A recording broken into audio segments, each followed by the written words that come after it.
Chapter 30. Bayar gambles for favor by playing the new song. The lyrics read, "Awakening from a midday nap, I stroll leisurely, turning past the carved railing and hear a new melody. Bees and butterflies flutter, the wind stills, and the warbling of a nightingale lingers. Drunk in the shade of flowers, the sun not yet setting, I idly pull up the beaded curtain, hooking up gossamer threads. Thoughts linger on the horizon painted on the painting, but today there's nowhere to settle them. Right tune, butterfly loves flowers. The human heart is always restless when still, and restless when agitated. How can one be like a cultivator, sitting on a meditation cushion all day? As for women, their thoughts are especially difficult to control. Whether poor or rich, many are prone to restlessness, and few are truly tranquil. It all depends on their aspirations. Now Zhu Gear, Han Jun, Yao Niang, Chu Niang, Yuan Bayar, and their group of beauties all went to the West Pavilion at the back of the courtyard and sat down, taking turns singing the newly learned lyrics and songs for a while. Zhu Gear suddenly said, "These tunes are just for singing. They're not very interesting. Spring is here, and look at the green willows in front of the pavilion. They're so lovely. Why don't we each come up with our own impromptu songs about the willows?" Yao Niang said, "If that's the case, let's not just sing for nothing. Those who sing well will receive a pearl, those who don't will be punished with a meal. How about that?" All four said, "Sure, sure." Yao Niang asked, "Who should sing next?" Zhu Gear said, "It doesn't matter. Pass on the scrolls first." Before she finished speaking, Han Jun lightly tapped the sandalwood clappers and in a delicate, warbling voice sang. "The willows are green, so pitiful trailing wisps of cold mist. Why need peach and plum blossoms to depict spring's beauty, to paint a picture of the east wind in February?" After Han Jun finished singing, everyone praised her, saying, "Sister Han's singing is so exquisite, truly refined and elegant. How can we possibly respond?" Han Jun said, "Sisters, please don't laugh. I must offer you a meal as a penalty." Before she finished speaking, Chu Niang also opened her red lips, revealing her pearly teeth, and sang in a sweet, charming voice. "The willows, green and verdant, are almost mesmerizing. Some branches are long, some are low. How much spring they weave, how many palace orioles sing incessantly." After Chu Niang finished singing, everyone praised her for a while. Then, Zhu Gear slowly and deliberately began to sing. Tens of thousands of green willow branches, each one conveying longing. But in the palace, where can one send longing? Idly hanging in the spring breeze, a hidden frown. After Gear finished singing, everyone said, "Sister Gear's singing has more charm." Gear laughed. "It's barely passable. What charm is there?" Then she pointed to Yao Niang and Bayar and said, "Listen to these two young ladies sing, then you'll see the real enjoyment." Yao Niang smiled slightly, gently adjusted her fragrant voice, and sang like a flute. "The green willows do not bind spring. Spring's softness is like a slender waist. Don't say there's no sorrow in the palace. The thought of spring breezes is enough to kill." After Yao Niang finished singing, everyone praised her, saying, "Her style is elegant and poignant. This song truly deserves the best." Yao Niang said, "Don't be shy. Listen to Sister Yuan's beautiful voice." Bayar said, "I've only just learned. How can I sing it?" The four said, "Everyone else is singing haphazardly, yet you, a skilled singer, are being modest." Bayar, truly a master, remained calm, holding her red ivory pen, slowly composed herself, and then uttered a melody that could stop the clouds and produce a lingering sound, singing softly. The green willows press against the forbidden gate, the wind stirs the moon, and it's almost soul-stirring. Don't boast of your own springtime charm. Half of it is thanks to the royal favor. After Bayar finished singing, everyone praised her. Zhu Gear said, "In terms of melodious singing, perfect pitch, and clear diction, we are all about the same. But in terms of the beauty of the lyrics, Yuan Bayar's gratitude to the emperor is truly profound, surpassing all of us. We should all present her with pearls." Bayar laughed. Sisters, please don't tease me. Being spared punishment is enough. What more could I ask for? So shameful. Yao Niang said. Indeed, Sister Yuan's singing is both beautiful in its lyrics and emotion. We should all be punished. As the beauties were arguing, Emperor Yang emerged from behind the screen, laughing. How dare you? How could you keep this from me and gamble on songs here? The beauties, seeing the emperor, all laughed, saying, We were just playing a bunch of made-up songs, and your majesty overheard us. Emperor Yang said, I've been listening for quite some time. It turned out that Emperor Yang had woken up and couldn't find Bayar. He hurriedly asked his attendants, who replied, She's in the pavilion in the back courtyard, singing with the beauties. Emperor Yang then quietly approached. Reaching the pavilion, he heard the beauties talking and laughing, and fearing to interrupt their fun, he didn't enter. Instead, he went behind the screen and watched them play. Therefore, he heard all the songs clearly.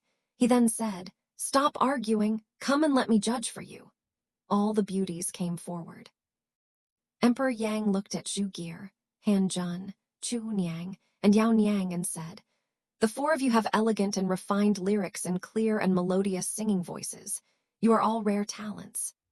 He then pointed at Yuan Bayar and said, You little girl, how long have you been learning to sing that you already know how to choose words and express ideas? You also remember the imperial favor. You are truly clever and quick-witted, delightful and adorable. Bayar didn't respond, but just chuckled innocently. Emperor Yang continued, You all performed quite well. You should all be richly rewarded. He then ordered his attendants to bring wu silk and shu brocade, giving each of them 2 ends. Bayar was also rewarded with 2 pearls, saying, Since you remember the imperial favor, the favor must be especially generous to you. Bayar and the other beauties all thanked him, saying, Your Majesty's comments are extremely fair. Emperor Yang was overjoyed and was about to order the banquet to begin when he suddenly heard many laughs coming from the other side of the wall, approaching the pavilion. A messenger reported, The ladies have arrived. Upon hearing this, Emperor Yang smiled at the beauties and said, Hide me away. When they come, just say I wasn't here. Han Jun asked, Where should we hide your majesty? Zhu Gear replied, Behind the short screen on the left side, that would be fine. Emperor Yang said, It's not good to have your lower body exposed. Yao Niang suggested, The shade of the banana trees behind the artificial hill would be better. Emperor Yang said, But if a gust of wind blows and the leaves fall, they'll see that wouldn't be good either. Yuan Bayar laughed and said, That's convenient. There's a place, but I'm afraid your majesty might be embarrassed, Emperor Yang said with a smile. You little rascal, tell me quickly, don't waste time. Bayar pointed to a cupboard on the right wall and said, It's quite spacious in here with carvings on it. You can look out, but it's not stuffy. Not only can it accommodate your majesty, but it can also accommodate an attendant. Upon hearing this, Emperor Yang nodded and smiled. Excellent, open it quickly, let me hide inside. Everyone hurriedly opened the cupboard door, and Emperor Yang lightly leaped inside. The beauties closed it again and fastened the door shut. Before long, 7 or 8 ladies entered the pavilion hand in hand, laughing. The beauties were scattered about, and looking around, they couldn't see Emperor Yang. Lady Yang of Minxia Courtyard said, His Majesty isn't here. Lady Qin of Qingxiu Courtyard asked the other ladies, Where has His Majesty gone? The ladies all replied, We don't know. Lady Zhou of Chengguang Courtyard said, The imperial carriage is still outside the courtyard. The palace servants all say it's in the West Pavilion. Could His Majesty have some kind of invisibility spell and simply disappeared? Lady Liang of Jingaming Courtyard smiled at Yuan Bayar and said, It's one thing if others say they don't know, but you're always serving him. How could you not know where His Majesty is? If he's hiding there, tell us quickly, or we'll all have to fight. Bayar replied innocently, How could a mere child like me hide His Majesty? Lady Luo of Yinghui Courtyard laughed. What a child. I'm afraid by this time next year, you'll be a mother. All the ladies laughed. Lady Zhu of Qiasheng Courtyard said, It's not like that, I have a plan. Since they won't talk, why don't we kidnap Bayar? His Majesty can't do without her. If she disappears, she'll naturally come looking for us. Why be in such a hurry? All the ladies agreed. That makes sense. Just as they were about to act, Lady Hua of Kuahua Courtyard saw a shadow in the cupboard and exclaimed, "His Majesty is here. I found him." She quickly removed the cupboard door and was about to open it when they heard a squeaking laugh from inside. Emperor Yang jumped out, clapping his hands and laughing loudly. "Good! All the concubines want to kidnap my beloved. What's the meaning of this?" Lady Dai of Wenan Courtyard laughed. Fortunately, Lady Zhu's brilliant plan stirred His Majesty's heart, causing the secret to be revealed. Otherwise, people would have thought this was a phoenix pond, not a dragon's lair. All the ladies and beauties burst into laughter. Emperor Yang asked his ladies, "Why have you all come here?" Lady Qin replied, "We all have the ability to report to your Majesty, and we knew that your Majesty was here to comment on lyrics, so we came to join in the celebration." Lady Zhu asked, "Are they singing new lyrics or old tunes?" Emperor Yang then recited the lyrics of the 5 beauties' poems to his ladies one by one. Lady Zhou said, "They seem to be having a good time. We should also find a topic to write about to while away the time. It's much better than playing cards, chess, riddles, or drinking games." Emperor Yang laughed. "The topic doesn't matter. Each of the concubines can write about their feelings and aspirations. Why bother searching elsewhere?" Lady Q said, "The topic is good, but currently there are only 8 of us. Your Majesty, why not send them all here so that it can be seen that many from the 16 palaces have composed poems, thus creating a poetry and prose gathering where everyone is interested?" Emperor Yang said, "The concubine's suggestion is excellent." He ordered his attendants, "Quickly go and summon the 8 ladies from the 8 palaces." The palace servants obeyed and went off in all directions. Indeed, lying across the brocade railing, absorbing all the clouds and ink from the river. Before long, the ladies, all dressed in their finest and most alluring attire, gracefully entered the pavilion. They greeted Emperor Yang and then the 8 ladies. Emperor Yang noticed that there were only 6 people. 2 were missing, Lady Li of Yifeng Courtyard and Lady Sha of Bailin Courtyard. He then asked, "Why isn't Kinger here?" Lady Zia of Qian Courtyard smiled and said, "Lady Li, it's because His Majesty doesn't visit her courtyard. She's lovesick and can't come." Emperor Yang laughed and said, "I can't cure other illnesses, but lovesickness is something I can cure with a touch." He then asked, "Why isn't Shanazi here either?" Lady Jia of Jiangyang Courtyard said, "She said she felt a little unwell, but she'll come once she feels better." He then asked, "What imperial decree has your Majesty summoned us for?" Lady Qin said, "His Majesty, having heard the beauties compose new lyrics, also wants to set a topic, asking us to write either poems or lyrics, each on a theme, whether describing scenery or expressing feelings. We can do whatever we want." Lady Fan of Jizhen Courtyard said to Emperor Yang, "They're used to composing poems about the wind and moon, but I'm rusty with writing. I'm afraid my work would offend your Majesty." Emperor Yang said, "This is just for a moment's pleasure, a few lines to pass the time. Why should the concubines be so humble?"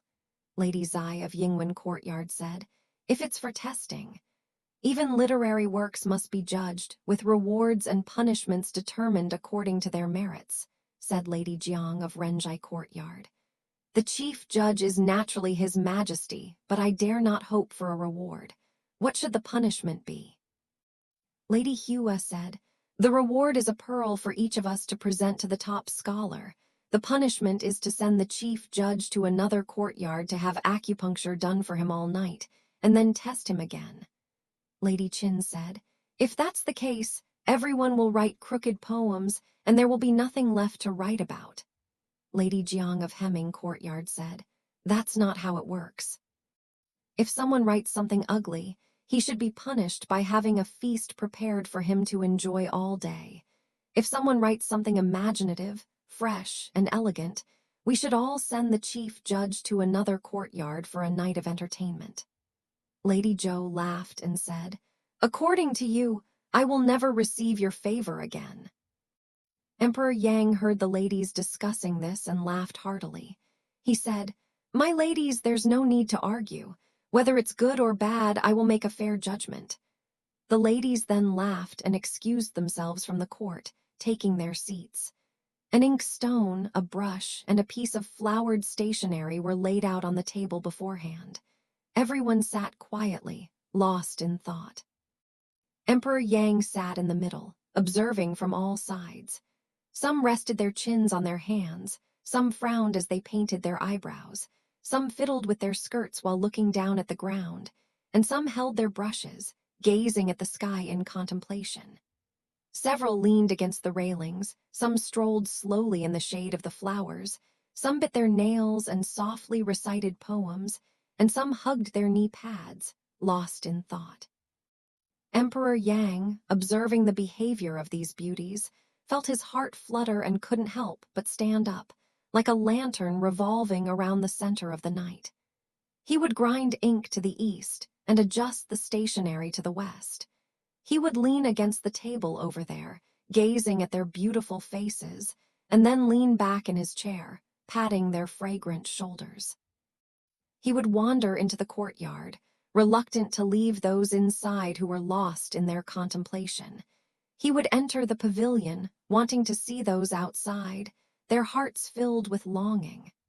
This captivated the amorous emperor, making him like a puppet on a stage, moving him in and out of the scene. Just as he was feeling pleased with himself, a eunuch entered and reported, "Her Majesty sees that the flowers in the Magnolia courtyard are in full bloom, and has sent me to invite your Majesty to come and enjoy them." Emperor Yang, upon hearing this, said, "The Magnolia courtyard is indeed quite beautiful. Since the Western Garden was built, I haven't visited it in a long time. However, since the ladies are here composing poems and admiring the flowers, let's postpone it until tomorrow." Eunuch replied, "Her Majesty has already gone to the Magnolia courtyard to await your Majesty's arrival." Lady Dai rose and said to Emperor Yang, "Our poems are of little importance. Your Majesty should still go to the palace. Don't let our presence dampen Her Majesty's spirits."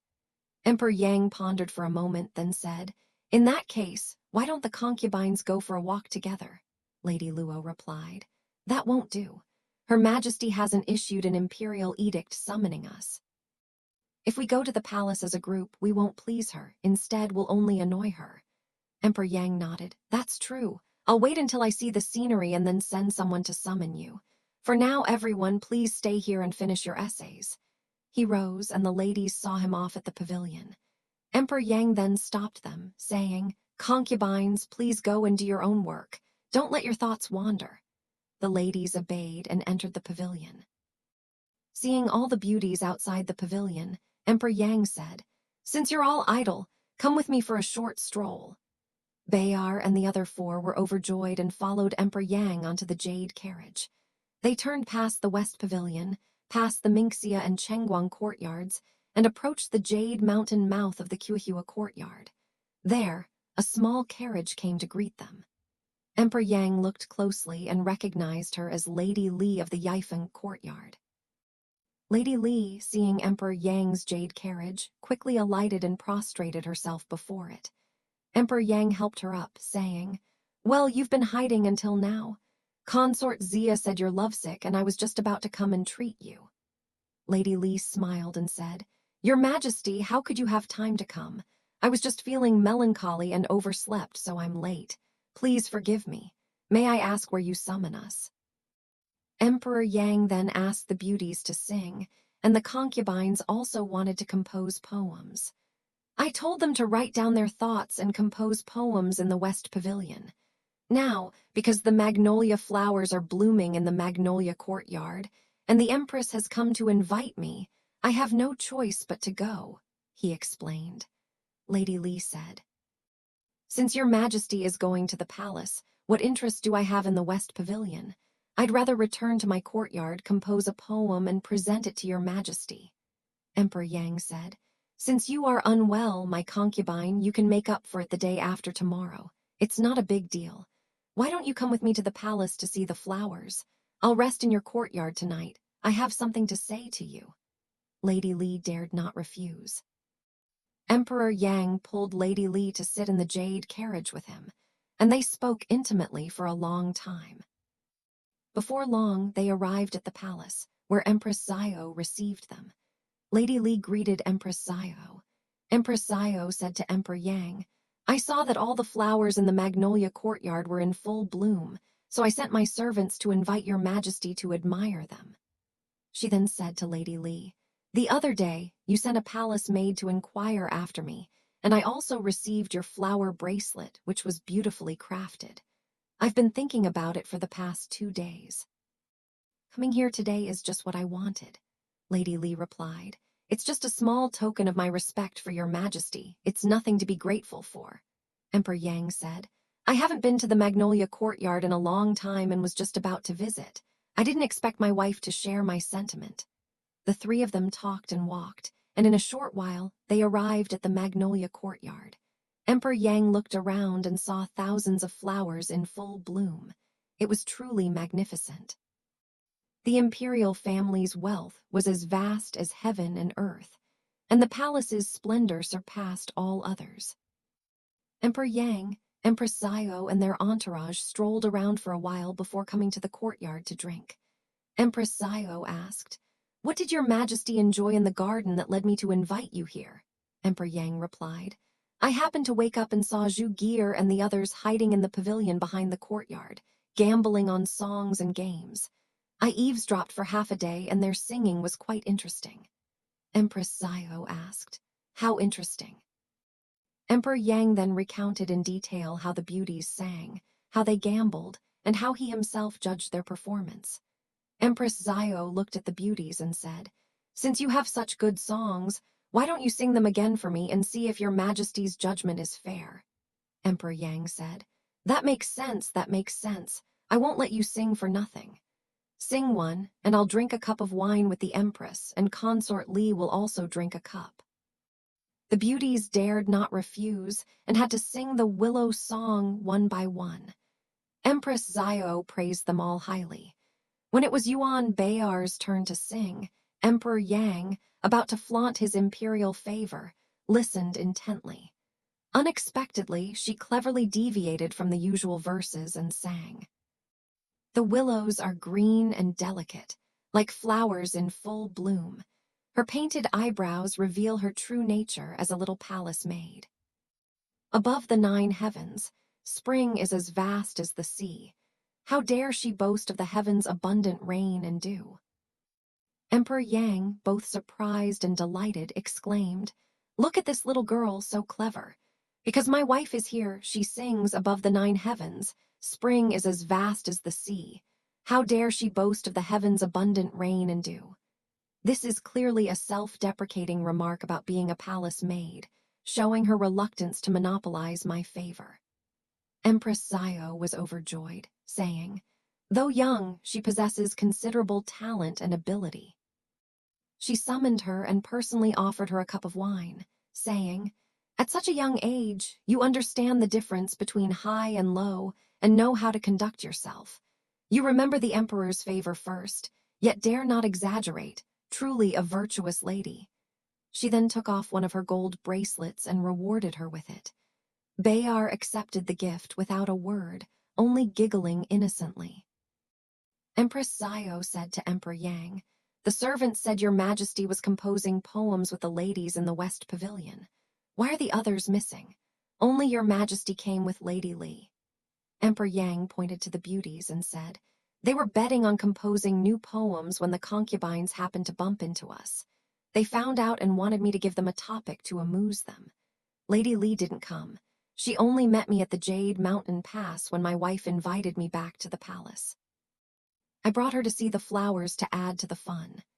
Empress Zio said, "Lady Li's presence makes the flowers even more beautiful. However, it interrupts your majesty's interest in the literary examination. What can be done?" Everyone chatted and laughed, and Emperor Yang, feeling slightly tipsy, got up and wandered around. He happened to walk up to the palace and saw a large painting hanging in the center. The painting depicted landscapes and figures in gold and green, including pavilions, temples, and villages. Emperor Yang stopped to examine it closely, not looking away. Empress Xiao, seeing that Emperor Yang had been gazing at the painting for a long time, fearing it would strain his mind, sent Bayar to invite him for a drink. Bayar went to invite him, but Emperor Yang refused, continuing to stare at the painting. Empress Xiao then instructed Bayar to bring a cup of freshly brewed dragon-shaped tea to Emperor Yang. Emperor Yang, still engrossed in the painting, did not drink the tea. Seeing Emperor Yang looking at the painting with a strange expression, Empress Xiao quickly rose and walked over with Lady Li to him, slowly asking, "Whose masterpiece is this?" Emperor Yang replied, "What famous person, what masterpiece?" He took the tea that Bayar had brought and drank it. Empress Xiao said, "If it's not a masterpiece, why does your majesty love it so much, frowning and reluctant to part with it?" Emperor Yang said, "This painting is a picture of Guangling." Seeing this painting suddenly reminded me of the scenery of Guangling, hence my reluctance to leave. Empress Xiao asked, "I wonder how similar this painting is to Guangling." Emperor Yang said, "If we're talking about the beautiful mountains and rivers, the charming willows and delicate flowers of Guangling, how could this painting possibly depict them? But if we're only talking about the palaces and temples, they are vividly present in a single glance." Empress Xiao pointed and asked, "What kind of river is this with all these boats and ships in it?" Seeing that Empress Xiao was asking him in detail, Emperor Yang took a step closer, placed his left hand on Empress Xiao's shoulder, pointed to the painting with his right hand, and said softly, "This is not. This is the river, the Yangtze River. This water flows from the three gorges of Western Shu, rushing for over 10,000 li until it reaches the sea. From here it divides into north and south, and the so-called natural barrier of antiquity is named after this river." Lady Li asked, "What mountains line this river?" Emperor Yang replied, "This area in front is Gangquan Mountain. To the left is Fushan Mountain, where Yu the Great once tamed the floods. There is still a temple to Yu the Great on it. To the right is Datongshan Mountain, where King Wu of Han minted coins, hence its name. Behind it are small mountains called Hengshan, where Prince Zheaming of Liang studied. Spreading out in all directions are Guabushan, Luofushan, Moheshan, Langshan, and Gushan, all gateways to Guangling." Lady Li quietly instructed Gear to bring 2 cups of strong tea. She served one to Empress Xiao, then took another and gently offered it to Emperor Yang. Emperor Yang accepted it. Empress Xiao put down her cup and asked, "What is this city in the middle?" Emperor Yang finished his tea and replied, "This is called Wuchang, also known as the ancient Hangu city. It was the old capital of King Fuche of Wu during the Warring States period. This river beside it was also dug by King Fuche to protect the city. This city is situated in Guangling and is protected by these mountains and rivers. I have previously governed Yangzhou and intend to build another capital there to gather the essence of Jiangdu." Lady Li said, "How can such a small city accommodate the emperor as his capital?" Emperor Yang smiled. He said, "The concubine thinks it's too small in the painting.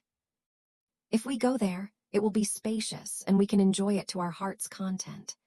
He then pointed to a place in the northwest and said, "This place alone is over 200 li long, almost the same size as the Western Garden.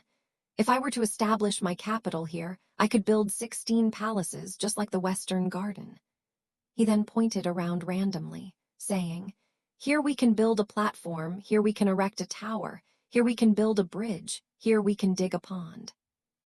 When Emperor Yang got to the point of talking about his grand ambitions, he couldn't help but gesticulate wildly and become very happy. Empress Xiao smiled and said, "Since your majesty speaks of it with such interest, why not send someone to quickly prepare a journey so that I, along with the other ladies and beauties, may go on a trip?" Emperor Yang replied, "I do wish to, but alas, this is a land route. Although there are detached palaces and villas, the daily hustle and bustle of carriages and horses is quite tedious, even if we stay overnight. Bringing so many concubines along with all the comings and goings, how can we possibly enjoy ourselves?" Lady Li said, Why not find a waterway and build more dragon boats? Then we can all travel safely. And where? Emperor Yang laughed. If there were a waterway, we wouldn't wait until today. Empress Zio said, isn't there a river? The Yangtze River we just crossed probably has a route. Emperor Yang said, too far, impassable. Empress Zio said, Your Majesty, don't be so insistent. Tomorrow, summon the ministers to discuss it. Perhaps there is another waterway.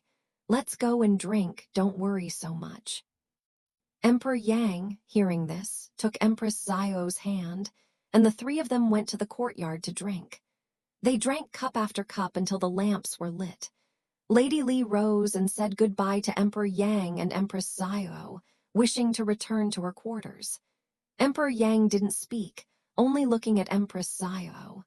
Empress Zio understood Emperor Yang's meaning. Moreover, Lady Li was gentle and often visited the palace to inquire after his well-being, so Empress Zio felt even closer to her. She grabbed Lady Li's arm, saying, Lady Li is different from others. Staying in my palace for one night won't be a problem. Besides, His Majesty is here. He certainly won't let you be lonely. Emperor Yang laughed. My dear wife, you don't know. He just told me he'd been feeling unwell for the past 2 days, so I reluctantly dragged him to see the flowers for entertainment. Empress Zio, hearing this, smiled and said, Not feeling well? That's all right.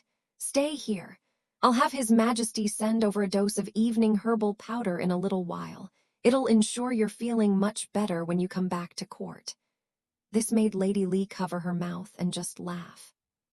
Seeing Empress Zio's eagerness, Lady Li had no choice but to sit down again, drink some more wine, and then rest with Emperor Yang and Empress Zio in the palace. Indeed. The candles, twin blossoms swaying in the golden chamber, the sashes tied with hearts linked by jade hooks. The next day, Emperor Yang held court, gathering his ministers for a meeting. The proposal was to build a waterway directly to Guangling for his imperial tour. The ministers replied, There is a land route, but we have not heard of any waterway that can connect them. Emperor Yang repeatedly urged his ministers to devise a waterway, but the officials looked at each other, speechless. After a while, they finally said, We are foolish and cannot devise a solution immediately. We humbly beg your Majesty to grant us time to withdraw, so that we may consult with the relevant departments and local officials to thoroughly investigate and report back. Emperor Yang complied, immediately dismissing the court and retreating to the inner palace. Indeed. Desiring more, one seeks more. In desolation, one seeks more desolation. Even the most solid and stable empire must perish here.